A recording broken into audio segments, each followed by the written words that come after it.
और इस्लामी बहनों, देखा आपने गाने बाजे सुनना सुनाना शैतानी अफआल हैं। शहादतमंद मुसलमान इन चीजों के करीब भी नहीं फटकते।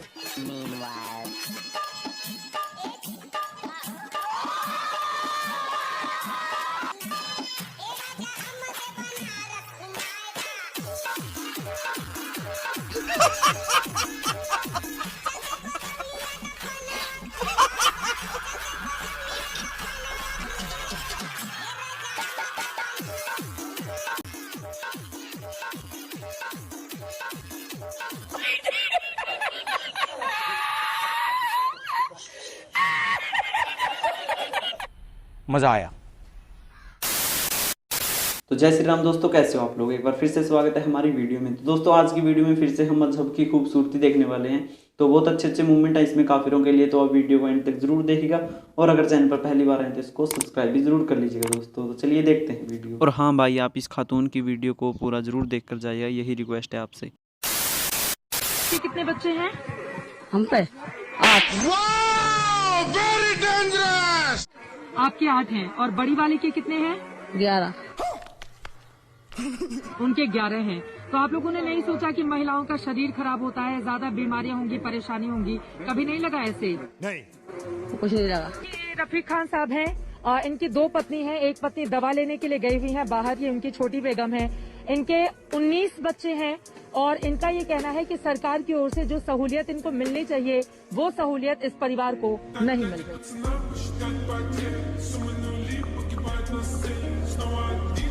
कोई बात नहीं, हम ये है। शर्म करो, भगवान से डरो।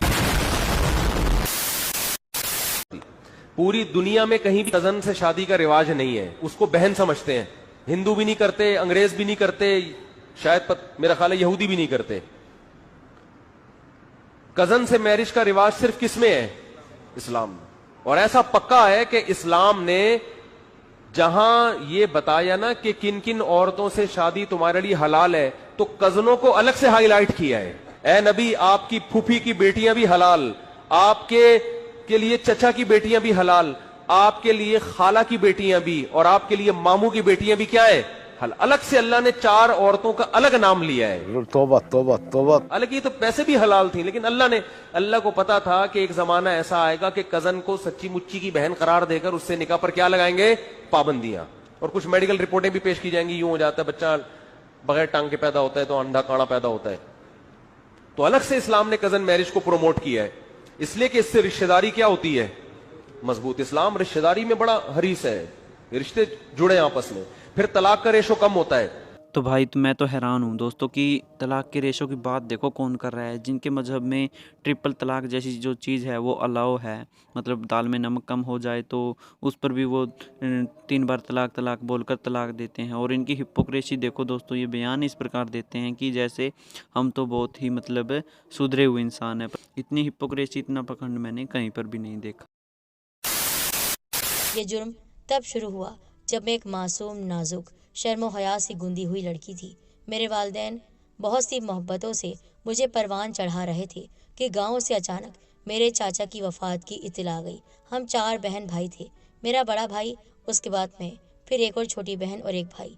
अम्मा अब्बा ने फैसला किया कि बड़े दोनों बहन भाइयों को घर छोड़ जाते हैं और छोटे दोनों को साथ ले जाते हैं ताकि घर अकेला ना रहे। वालिदैन ने कुछ नसीहतें वगैरह करके हम दोनों बहन भाइयों को घर छोड़ा और ख़ुद गाँव रवाना हो गए। मैं अपने इम्तिहानों की तैयारियों में फिर से मसरूफ़ हो गई और बड़ा भाई तो पहले ही कमरे में घंटों अपनी किताबों में सर खपाई करता रहता था। हाँ, अब अम्मा की जगह मेरी ये ड्यूटी हो गई थी कि मैं भाई के लिए खाना तैयार करूं। अभी अम्मा अब्बा को घर से गए कोई 4 दिन ही हुए थे। एक दिन दोपहर के वक्त भाई घर आया और ड्राइंग रूम का दरवाज़ा खोला और किसी को अंदर बिठा के सीधा किचन में आया और एक खाने का लिफाफा हाथ में लिए प्लेटें निकालने लगा। मैं भी बर्तनों की आवाज़ सुन के किचन में आ गई तो भाई को देखा कि वो खाने की चीज़ें डिश में निकाल रहा है। मैंने कहा, भाई लाओ मैं लगा देती हूँ, क्या दोस्त साथ हैं? भाई ने मुख्तसर सा जवाब दिया, हाँ, और इतना कहकर वो ड्राइंग रूम की तरफ चला गया। मैंने खाना लगा के ट्रॉली तैयार कर दी और फिर जाके ड्राइंग रूम का दरवाज़ा हौले से खटखटा दिया। भाई ने ड्राइंग रूम का अंदर का दरवाज़ा खोला तो मैं मुड़ने वाली थी और मुड़ते मुड़ते मेरी नज़र अंदर ड्राइंग रूम में पड़ी और ऐसा महसूस हुआ कि जैसे अंदर कोई लड़का नहीं बल्कि लड़की है। अच्छा। मैं चौंकी जरूर, मगर भाई को महसूस न होने दिया। भाई का वैसे भी ध्यान ट्रॉली की तरफ था। मैं चूंकि मुड़ चुकी थी इसलिए अब रुक नहीं सकती थी। मैंने सोचना शुरू किया कि देखूं तो सही क्या मामला है, कि इतने में भाई फिर किचन की तरफ आता नजर आया। मैं यूं ही बर्तन धोने में मसरूफ हो गई और आटा गूंदने की ट्रे को ऐसे रगड़ के धोने लगी कि बस अभी मैं आटा गूंदने लगी हूँ, खुद को मसरूफियत में जाहिर करके। मैं यही दिखाना चाह रही थी कि मुझे इस बात की कोई परवाह नहीं कि भाई क्या कर रहा है। भाई किचन में आया और बोला, सादिया 2 कप चाय बना दोगी? मैं और मेरा एक दोस्त स्टडी कर रहे हैं। साथ ही चाय बनाने लगी। उतने में चाय तैयार हो गई और भाई चाय लेकर चला गया। मेरे दिमाग में वो लड़की अटक सी गई थी। मैं ऊपर की मंजिल पर जाने लगी। अचानक मेरी नजर बैल्कनी पर पड़ी, जिसके सामने रुख पर ड्राइंग रूम का इकलौता एग्जॉस्ट फैन लगा हुआ था और मेरी जासूसी वाली तबीयत ने फौरन एग्जॉस्ट फैन के सुराख से झांकने का फैसला कर लिया। रहा नहीं जाता, तड़प ही ऐसी है ना। एग्जॉस्ट फैन के सुराख से जूं ही मैंने अंदर झांका, मेरा दिलो दिमाग भग से उड़ गया। अंदर मेरा भाई और वो लड़की ऐसी हालत में थे कि मैं सुन होकर वहीं जाम हो गई और मेरा दिल यूं महसूस हो रहा था कि जैसे मेरी खोपड़ी में बज रहा है और मेरा सीना फाड़कर बाहर आ जाएगा। मैंने औरत और मर्द का वो पहला ताल्लुक अपनी जीती जागती आंखों और सुन दिमाग के साथ देखा। मेरे तसव्वुर में ये बात नहीं थी और दिल के कहीं किसी कोने खुदरे में भी ऐसी वैसी कोई बात नहीं थी। जो कुछ मैं देख चुकी थी, आखिर में मैंने घूमते सर के साथ जितनी देर सुन रही देखती रही और बैल्कनी से वापस पसीने में शराबोर खौफ से डरी डरी अपने कमरे में वापस चली आई और बिस्तर में गिर पड़ी। फिर मुझे कुछ होश ना रहा। मैं कब आलम मदहोशी में नींद की गहरी वादियों में उतर गई। पर उन दोनों की मदहोश गुफ्तगू और गंदी गंदी बातों ने मेरे अंदर की लड़की को औरत बनाना शुरू कर दिया। मैं अंदर ही अंदर जज्बात की हलचल, जो कि मेरे लिए बिल्कुल नई थी, उस जज्बात की हलचल से मचल रही थी। मेरे अंदर आग लग गई थी। आग की चिंगारियां मेरे वजूद से और पसीने से मैं एक भीगी हुई तड़पती मछली बन चुकी थी। मगर जब मेरे दरवाजे पर नॉकिंग की आवाज आई और फिर टेढ़ी मेढ़ी सोती बन गई। 2 दवा की मजीद नॉकिंग के बाद मुझे दरवाजा खोलने और भाई के कदमों की चाप अपने कमरे में सुनाई दी और फिर चट की आवाज से कमरे की रोशनी ऑन हो गई। सामने आईने में मुझे भाई दरवाजे के दरमियान खड़ा बड़बड़ाता हुआ नजर आया। ये तो अभी तक सो रही है। रात का 1 बज गया और खाने को भी कुछ नहीं पकाया। अब तुमने जो करना है और खाना है वो कर लो, मैं तो डबल रोटी खा के सोने लगा हूँ। सुबह यूनिवर्सिटी भी जाना है। इतना कहकर भाई चलता बना और मैं फिर से दिन में पेश आने वाले हादसे, उस भयानक वारदात, उस गंदी बातों को और जो कुछ वो दरमियान में हो रहा था उन सबको सोचकर फिर से और खौफजदा हो गई। मेरे अंदर, मेरे जिस्म में हलचल हो रही थी, मगर उम्र बहुत छोटी थी और मेरी तरबियत में सादगी थी। मगर जज्बात के आगे किसी भी इंसान का कोई बस नहीं चलता, चाहे वो जितना भी मजबूत आसाब का मालिक हो। मेरे बड़े भाई के साथ भी कुछ ऐसा ही हुआ था और अनजाने में मैं भी जज्बात के धारे में बहने लगी, क्योंकि अब मुझे भाई की टोह रहने लगी। अपने भाई की टोह में वो काम कर डाले जिनके बारे में एक शरीफ, मासूम और कम उम्र लड़की सोच भी नहीं सकती।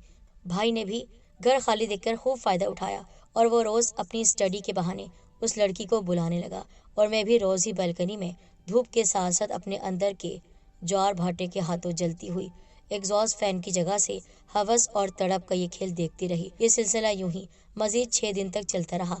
आखिर ये सिलसिला बंद हो गया और अब्बा जी अपनी ड्यूटी की वजह से वापस आ गए। आखिरकार मैं टूटे वजूद के साथ जीते जीते उस मोड़ पर पहुंच गई कि मैंने अपने भाई के साथ ही, क्या सच कह रही हो? हाँ, मैंने अपने भाई के साथ ही वो सब कर लिया जो कुछ उसे मैंने दूसरी लड़की के साथ करते हुए देखा था। मैं पागल हो गई थी। मुझे समझ नहीं आ रहा था मैं क्या करूं। मैं अपने आप को सुकून पहुंचाना चाहती थी और मुझे मेरा भाई मिल गया। बस मुझे सुकून मिल चुका था। मेरे भाई ने भी हैरत अंगेज तौर पर मुझे रोका नहीं, बल्कि उसने भी मेरे साथ वो सब किया जो शायद सगे रिश्ते कभी तसव्वुर भी नहीं कर सकते। अम्मा आ चुकी थी। अम्मा ने मेरी बदली हुई कैफियत देखी तो एक माँ होने की हैसियत से उनकी छठी हिस्स ने काम दिखाया। बीए तो मैंने कर लिया था, माँ बाप ने मेरी शादी कर ली। शोहर मेरा बहुत अच्छा था, मगर जिस आग में जल रही थी मेरे बिना बताए और बिना बोले ही समझ चुका था। मगर उसके साथ मैं वफा न कर पाई। मेरी शादी अपने मामू के बेटे से हुई। मैंने लड़ झकड़ कर उसको उसके माँ बाप और बहन भाइयों से जुदा किया। कारोबारी आदमी था। शादी के बाद मजीद उसकी कारोबार ने तरक्की की और मजीद ऊपर से ऊपर जाने लगा।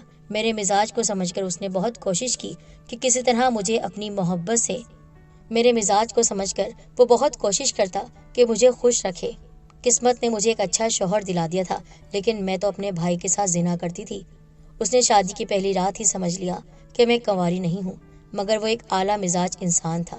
اس نے مجھے بھرپور محبت دی، مگر اپنے ادھورے پن سے اس کا ساتھ نہ دے پائی۔ اس نے آخر مجبور ہو کر مجھے میرے کہنے کے مطابق طلاق دے دی، اور ساتھ ایک بار پھر اعلیٰ ظرفی دکھا گیا کہ ایک مکان اور 20 لاکھ روپیہ مجھے بطور حق مہر دے گیا۔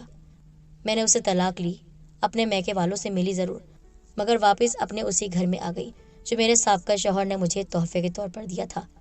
اور اسی رات میرا بھائی میرے پاس آیا۔ اس نے کہا، کیوں چھوڑ دیا اپنے شوہر کو؟ ہاں تو کیا کرتی، ایک بھائی کے ساتھ زنا کاری کرتی تھی۔ کیسے کسی شریف انسان کے ساتھ میں رہ سکتی تھی؟